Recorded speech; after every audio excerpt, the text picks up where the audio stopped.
Hello friends, welcome to Exambee. मैं हूं अरुणिमा और इस वीडियो में हम बात करेंगे पीएफआरडीए ग्रेड ए 2021 की। क्विकली देख लेते हैं कि इस वीडियो में हम क्या क्या डिस्कस करने जा रहे हैं। सबसे पहले इसका जो एग्जामिनेशन पैटर्न है ये काफी कुछ चेंज हो गया है। 2020 में भी एग्जाम हुआ था। अगर हम पिछले साल से तुलना करें तो इन्होंने पूरा का पूरा पैटर्न चेंज कर दिया है। अभी पिछले साल 2 फेजेस में एग्जाम हुआ था, इस बार 3 फेजेस में होगा और सब्जेक्ट्स भी नए ऐड हो गए हैं। तो इसके बारे में हम डिटेल में देखेंगे। फिर फेज 1 में भी 2 पेपर है, पेपर 1 और पेपर 2, और फेज 2 में भी पेपर 1 और पेपर 2, दो पेपर हैं। ऑलमोस्ट इसका जो पैटर्न हो गया अभी एग्जामिनेशन का और सिलेबस है वो सेबी के जैसा हो गया। पेपर 1 और पेपर 2 दोनों फेजेस की अगर हम इंपॉर्टेंस समझ लेंगे तो हमें अपनी स्ट्रैटेजी बनाने में मदद मिलेगी। ठीक है, लेट अस सी। इसके पहले पीएफआरडीए का एग्जाम जो है 2017 में हुआ था और फिर 2020 में। ये दोनों टाइम पे सिर्फ एक ही रिटन एग्जाम होता था, phase 1 online written exam and then फिर इंटरव्यू। लेकिन इस बार इन्होंने 3 फेजेस में कर दिया। मतलब you have to write phase 1 जो कि क्वालिफाइंग होगा, इसको आप क्वालिफाई करेंगे तब आप फेज 2 लिखेंगे, और फेज 2 क्वालिफाई करेंगे तो आप इंटर 3 फेजेस हो गया। जो फाइनल मेरिट लिस्ट बनेगी फेज 2 और इंटरव्यू के बेसिस पे बनेगी। मतलब फेज 1 का रोल बस इतना है कि आपको क्वालिफाई करना है। अब फेज 1 में भी इन्होंने 2 पेपर डाल दिए हैं जो कि यूजुअली होता नहीं है। यूजुअली आप देखेंगे अगर कन्वेंशनली तो फेज 1 में एक ही पेपर होते थे, लेकिन अभी रिसेंटली सेबी में और फिर एनपीएस ग्रेड बी में और फिर अब इस पीएफआरडीए में almost pattern of the examination, scheme of the examination and syllabus almost same है। थोड़ा कुछ फर्क है जो हम लोग इसमें डिस्कस करेंगे।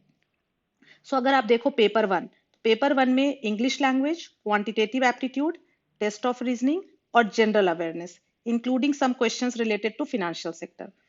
नंबर ऑफ क्वेश्चन 20 होगा, मतलब 1.25 मार्क का हर क्वेश्चन होगा। एक्चुअली 80 क्वेश्चंस हो गए। 80 क्वेश्चंस 60 मिनट्स में आपको सॉल्व करना है। और इसका बेस्ट पार्ट ये है कि आपको हर सब्जेक्ट में सेक्शनल कट ऑफ नहीं क्लियर करना है। आपको पेपर 1 का सेक्शनल कट ऑफ क्लियर करना है और पेपर 2 का सेक्शनल कट ऑफ क्लियर करना है, और फिर पेपर 1 और 2 दोनों मिला करके एग्रीगेट कट ऑफ क्लियर करना है।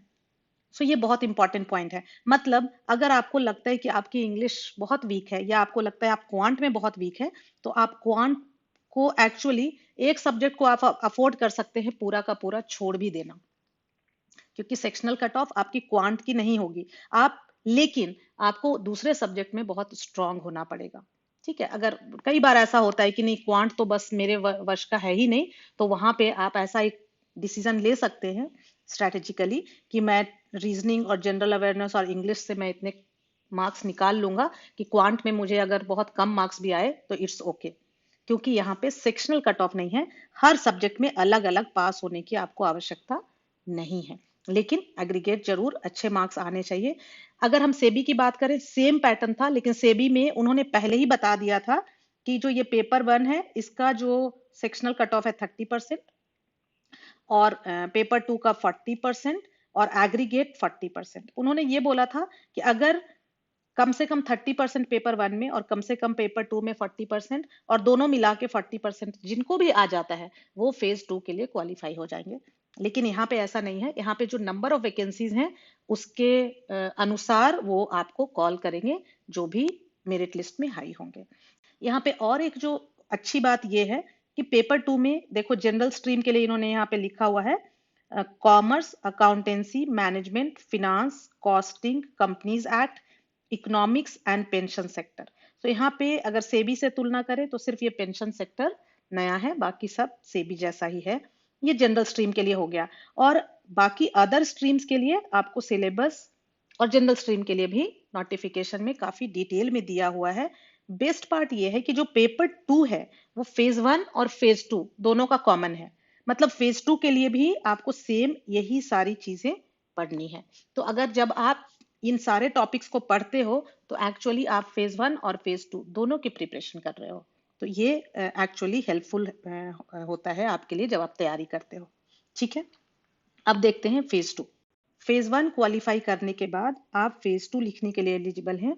यहाँ पे ऑल स्ट्रीम के लिए जो पेपर 1 है वो इंग्लिश डिस्क्रिप्टिव है। डिस्क्रिप्टिव इंग्लिश 100 मार्क्स का 3 क्वेश्चंस होंगे। यहाँ पे ये 3 क्वेश्चंस क्या होंगे, एक एस्से लिखना होगा, एक प्रेसी एक आर्टिकल का करना होगा और एक आर्टिकल का पे बेस्ड होगा रीडिंग कॉम्प्रिहेंशन क्वेश्चंस। मतलब एक आर्टिकल गिवन होगा, उसके बेसिस पे कुछ क्वेश्चंस होंगे जो आपको जिसके डिस्क्रिप्टिव आंसर्स लिखने होंगे।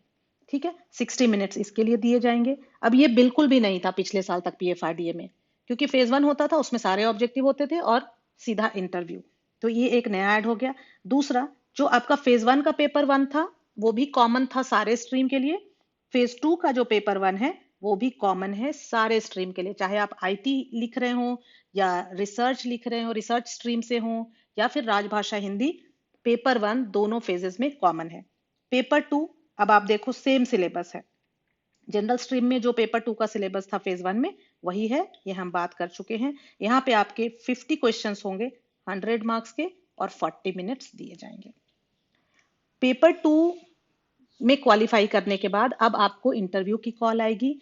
अब यहाँ पे समझने वाली ये बात है कि फेज 1 का जो कट ऑफ होगा वो क्लियर कर लेना काफी है। मान लो फेज 1 का कट ऑफ है 105, तो आपको 106 भी आए इट्स फाइन, 106 आए चाहे 160 आए बात बराबर है, आप दोनों फेज 2 लिख सकते हो। लेकिन फेज 2 में it is not the same. Suppose यहाँ पे 200 मार्क्स का पेपर है, 200 में अगर मान लो 100 है कट ऑफ, तो एक स्टूडेंट को 101 आया है और एक स्टूडेंट को 140 आया है। बहुत ज्यादा डिफरेंस है, क्योंकि इंटरव्यू का वेटेज बहुत ज्यादा नहीं है। जो रिटन और इंटरव्यू का जो वेटेज होगा 85:15 होगा। तो आपका फेज 2 सब मिला के देखें तो फेज 2 आपका बहुत ही ज्यादा इंपॉर्टेंट हो जाता है। ठीक है, अब ये बात हमें समझ में आ गई क्या सब्जेक्ट है, पेपर 1 फेज 1 का क्या है, पेपर 2 फेज 1 का क्या है, फेज 2 के दोनों पेपर क्या है। अब हम किस तरह से तैयारी करेंगे ये अच्छी तरह सोच सकते हैं, क्योंकि हमें पूरा बैकग्राउंड पता है। अब हमें इस खेल के, इस गेम के सारे रूल्स पता है। स्ट्रैटेजी हमारी क्या होनी चाहिए, इसके पहले quickly I would like you to know that iExamB offers online courses for PFRDA grade A. इस एग्जाम की तैयारी के लिए जनरल स्ट्रीम, आईटी स्ट्रीम, राजभाषा and finance and account stream, इन चारों स्ट्रीम्स के लिए कोर्स ऑफर करता है iExamB, जिसमें कि crisp and short video lesson, study notes, practice test, live session, almost every day live sessions होते हैं जिसमें आप फैकल्टी से रूबरू होते हैं, फैकल्टी से आप क्वेश्चंस पूछ सकते हैं, उनसे बातें कर सकते हैं, और इंटरव्यू गाइडेंस। सो स्क्रैच से टिल सिलेक्शन हमारा साथ आपको मिलता है। अभी कुछ इंटरेस्टिंग ऑफर्स हैं। सो अगर आप अभी इनरोल करते हो PFRDA कोर्स के लिए तो you will gate 30% discount. One more thing, जैसा कि मैंने आपको बताया कि सेबी से काफी मिलता जुलता पैटर्न और सिलेबस है। If you enrol for SEBI courses you will get PFRDA for free. आप सेबी के लिए अगर इनरोल होते हो तो आपको PFRDA कोर्स भी उसके साथ, उसकी एक्सेस भी आपको साथ में मिल जाती है। So I hope it is clear. If you enrol for PFRDA you will get 30% discount now, early bird discount. But if you enroll for SEBI you will get PFRDA for free. ये जो offer है limited है। सो अगर आप सच में इस exam की तैयारी करना चाहते हैं और एक्सपर्ट्स के गाइडेंस चाहते हैं तो आप जरूर iExamB कोर्सेज के लिए इनरोल हो जाएं। यहाँ पे एक नंबर आप देख सकते हो 9205524028। यहाँ पे आप कॉल करके और फर्दर डिटेल्स पता कर सकते हैं। अब हम देखते हैं कि हमारी स्ट्रैटेजी क्या होनी चाहिए। आपके पास सारी महत्वपूर्ण जानकारी होनी चाहिए। किसी भी चीज की स्ट्रैटेजी बनाने के लिए आपके पास बेसिक सारा इंफॉर्मेशन होना चाहिए।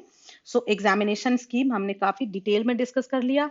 Phase 1 paper 1 paper 2, phase 2 paper 1 paper 2, syllabus English, quant, reasoning और जनरल अवेयरनेस का जो नॉर्मली सिलेबस होता है। बेसिक रीजनिंग में कुछ चैप्टर्स हैं, क्वांट में आपके अरिथमेटिक चैप्टर्स होते हैं, इंग्लिश में ग्रामर, वोकेबलरी, ये दोनों पे बेस्ड मोस्टली क्वेश्चंस होते हैं, प्लस रीडिंग हैबिट आपकी अच्छी होनी चाहिए। सो इसके क्वांट, रीजनिंग, इंग्लिश और जनरल अवेयरनेस के सिलेबस के बारे में क्योंकि नोटिफिकेशन में नहीं है, हम अपने आने वाले वीडियोस में डिस्कस करेंगे। पेपर 2 का जो सिलेबस है काफी डिटेल में आपको नोटिफिकेशन के साथ दिया हुआ है। आपके टेबल पे रेडिली अवेलेबल होना चाहिए scheme of the examination, syllabus of the exam, previous year paper and cut off. अब यहाँ पे प्रॉब्लम ये है कि प्रीवियस ईयर जो पिछले साल पीएफआरडीए का एग्जाम हुआ था और 2017 में हुआ था, ये दोनों सालों में इनका पैटर्न बिल्कुल अलग था, सिलेबस बिल्कुल अलग था। ठीक है, तो अब हम क्या करें? ना तो वहां पे हमें ये प्रीवियस ईयर पेपर काम आएंगे, ना कट ऑफ। इसके लिए सेबी सेबी का पेपर लास्ट ईयर सेबी में सेम यही पैटर्न और सेम यही सब्जेक्ट्स इंट्रोड्यूस किए गए थे। तो सेबी का हम पेपर अगर देखें और एनपीएस ग्रेड बी का फेज 2 का, तो काफी कुछ हमें आइडिया मिलेगा कि इसमें किस तरह से क्वेश्चंस पूछे गए थे।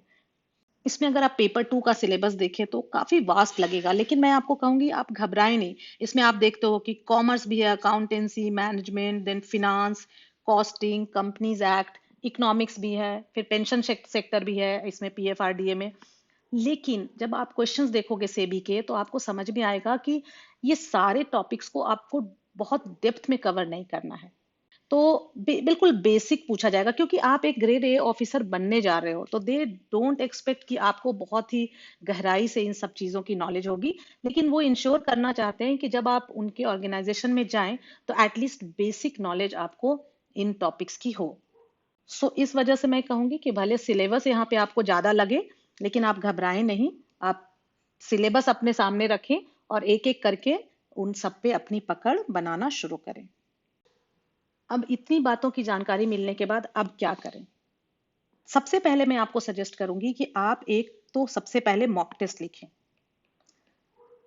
मेरे ख्याल से आपको ये बात मालूम होगी कि आई एग्जाम बी के वेबसाइट पे सारे मॉक टेस्ट फ्री अवेलेबल हैं। सो पीएफआरडीए के भी 2-3 दिन में लाइव हो जाएंगे, लेकिन तब तक आप सेबी के मॉक टेस्ट लिख सकते हैं।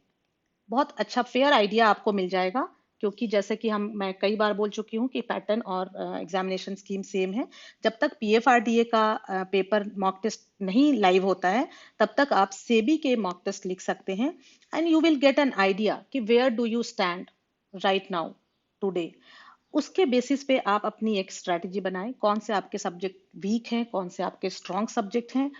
और जरूर आपको ये ध्यान देना है कि पेपर 1 और पेपर 2, अगर हम फेज 1 की बात करें, तो पेपर 1 और पेपर 1 का रोल फेज 1 में खत्म हो जाएगा फेज 1 के बाद, है ना। जबकि पेपर 2 का रोल फेज 2 में भी रहेगा, फेज 1 एंड फेज 2। तो मेरी आपको ये सलाह होगी कि जो पेपर 1 है दोनों फेजेस का, बोथ फेजेस, इस पे आप शुरुआती दिनों में, जैसे मान लो आज से आप तैयारी शुरू करते हैं, तो अभी से next 15-20 days I would suggest कि पेपर 1, दोनों फेजेस के पेपर 1 पे आप ज्यादा टाइम दें और पेपर 2 पे थोड़ा कम टाइम दें।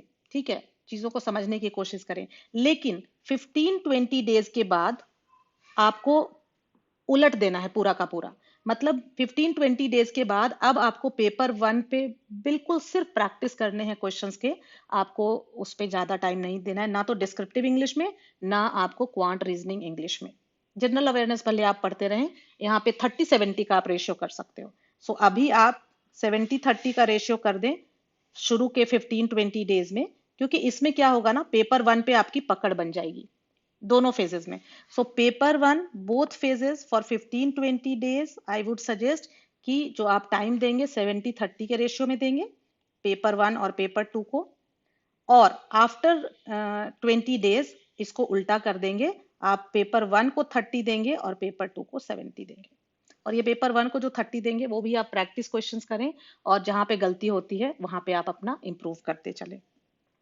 इसके बाद actually you need to make a deal with yourself. आपको अपने आप से प्रॉमिस करना पड़ेगा, अगर आप सच में इस एग्जाम को क्लियर करना चाहते हो। और जैसे कि मैंने बोला कि पीएफआरडीए की अगर आप तैयारी करते हैं, तो इन केस अगर बस मिस हो जाती है पीएफआरडीए में, तो आपके पास नेक्स्ट सेबी रहेगा, ऑलमोस्ट सेम प्रिपरेशन। तो आप और पिछले वाले वीडियो, नोटिफिकेशन वीडियो में आपने देखा होगा कि इसमें लगभग 18 लाख पर एनम की सैलरी है। तो जितनी भी आप मेहनत करें वर्थ होगा इस एग्जाम के लिए। सो बिल्कुल सीरियस होकर के इस एग्जाम की प्रिपरेशन शुरू करें।